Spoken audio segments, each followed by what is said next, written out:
ఒక రకంగా వ్యర్థాలు కొన్ని అనర్థాలు అంటారు. కాకపోతే ఇప్పుడు ప్రపంచవ్యాప్తంగా చూస్తా ఉంటే భారత్‌లో, ఇండియాలో ఈ వ్యర్థాలు భారీగా పెరిగిపోతున్నాయంట. కాకపోతే వ్యర్థం అంటే ఏంటంటే వేస్టేజ్. మనం ఇంట్లో మనకి పనికిరాని వస్తువులు ఎక్కువ పెరిగిపోతా ఉంటాయి. అట్టపెట్టెల దగ్గర నుంచి సెల్ ఫోన్స్ వరకు, టీవీల దగ్గర నుంచి ఇంకా కిచెన్‌లో వాడే వస్తువులు గానీ ఇవన్నీ కూడా. అయితే ఈ వేస్టేజెస్ కూడా అంటే సెకండ్ హ్యాండ్స్ అంటే పనిచేయలేనివి, పూర్తిగా పనికిరానివి, సగం సగం పనిచేసేవి, లేదు ఈ మోడల్ నచ్చలేదు అప్‌గ్రేడెడ్ వెర్షన్ వాడాలనుకునే వాళ్ళు దాన్ని సేల్ చేసేస్తా ఉంటారు. ఇప్పుడు ఫ్రిడ్జ్‌లు చూడండి, డబుల్ డోర్ ఫ్రిడ్జ్‌లు, త్రిబుల్ డోర్ ఫ్రిడ్జ్‌లు, లేదంటే 4 డోర్ల ఫ్రిడ్జ్‌లు, బీరువాల లాంటి ఫ్రిడ్జ్‌లు ఇవన్నీ వచ్చేస్తాయి. దాంతో ఏం చేస్తున్నారు, ఈ చిన్న చిన్న ఫ్రిడ్జ్‌లు వాడే వాళ్ళందరూ సక్రమంగా పనిచేసినా అప్డేట్ చేసుకుంటా ఉంటారు. అందులో టచ్ స్క్రీన్‌లు, మొబైల్‌లో ఆన్ చేసుకునేవి, డీప్ ఫ్రిడ్జ్‌లు ఇవన్నీ రకరకాల స్మార్ట్ టెక్నాలజీతో వచ్చేసినాయి.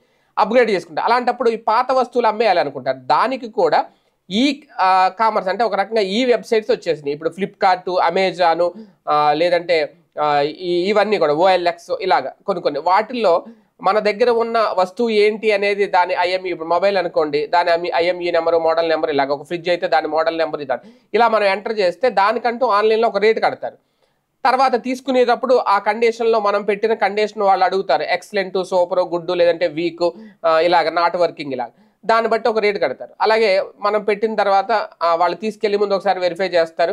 అందులో మనం చెప్పినట్టు లేకపోతే మళ్ళీ దానికి ధర తగ్గించే అవకాశం కూడా ఉంటుంది. ఇలాగ ఆన్లైన్ ద్వారా సెకండ్ హ్యాండ్ల వస్తువుల అమ్మకాలు అనేవి మన ఇండియాలో గణనీయంగా పెరిగినాయి అంట. అయితే ఇదే టైంలో కొన్ని జాగ్రత్తలు కూడా తీసుకోవాలని చెప్తున్నారు. ఎందుకంటే మొబైల్స్ ఇచ్చేసి ముందు మనం చాలామంది ఏం చేస్తారంటే ఫోన్ నెంబర్ల వరకు డిలీట్ చేసేస్తారు, మన కాంటాక్ట్స్ వేరే వాళ్ళకి వెళ్ళకూడదని. కానీ ఇక్కడ వీళ్ళు చెప్తున్నది ఏంటి అంటే మొబైల్ అమ్మాలనుకుంటే అందులో వ్యక్తిగత సమాచారాన్ని పూర్తిగా తొలగించాలి. ఇందుకోసం ప్రధానంగా ఫ్యాక్టరీ రీసెట్ అనేది ఒకటి ఉంటుంది, అది చేయాలి. అలాగే find my phone option disable అయ్యిందో లేదో కూడా చెక్ చేసుకోవాలి. అలాగే గుర్తు తెలియని వ్యక్తులు ఎందుకంటే వాళ్ళు మళ్ళీ దాన్ని ఎవరికో అమ్ముకుంటారు కదా, అది సైబర్ నేరగాళ్ళ చేతికి వెళ్ళిందంటే మన గుర్తు అంతా మళ్ళీ వాళ్ళ చేతిలోకి వెళ్ళినట్టే. అంటే సెకండ్ హ్యాండ్లు మొబైల్స్ అవి అమ్మినప్పుడు ఇలాంటి జాగ్రత్తలు ఖచ్చితంగా తీసుకోవాలి. అయితే ఇందులో ప్రధానంగా ఈ సెకండ్ హ్యాండ్లు ఈ వ్యర్థాలు పెరుగుదల వల్ల ఈ వేస్ట్ ఉత్పత్తి ఏటా గణనీయంగా పెరుగుతుందట.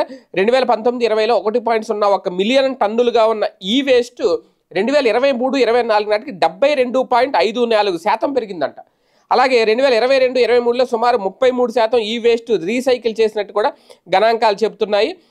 ఇంకా పెరుగుతుంది తప్ప ఇది తగ్గట్లేదు అనేది. అందరూ అంటే దీన్ని బట్టి ఏమర్థం అవుతుందంటే అందరూ అప్గ్రేడ్ అయిపోతున్నారు, ఏది పాత వస్తువులు ఉంచుకోవట్లేదు, అన్నీ పాతవి మార్చేసి కొత్తవి తెచ్చుకోవాలనుకుంటున్నారు. అందుకే ప్రతి దాన్ని సెకండ్ హ్యాండ్లు అమ్మేస్తున్నారు, అప్డేట్ అవుతున్నారు. అంటే ఒక రకంగా మరి ఇది కూడా అభివృద్ధి, అంటే మనీ రొటేషన్ జరుగుతుంది ఇలా మారుతూ ఉన్నప్పుడు. వ్యాపారాలు కూడా జరుగుతాయి, పాత వస్తువులు ఇచ్చేసి కొత్త వస్తువులు జరిగినప్పుడు మళ్ళీ వాళ్ళు దానికి సంబంధించి ట్యాక్సులు కడతారు, వాళ్ళకి వ్యాపారం జరుగుద్ది, మళ్ళీ పన్నులు వస్తాయి, దాని నుంచి మనం కొనుక్కున్న మనకే ట్యాక్స్ వేస్తారు, మన ద్వారా మళ్ళీ జిఎస్టీ వెళ్తుంది, ప్రభుత్వానికి ఉపయోగం.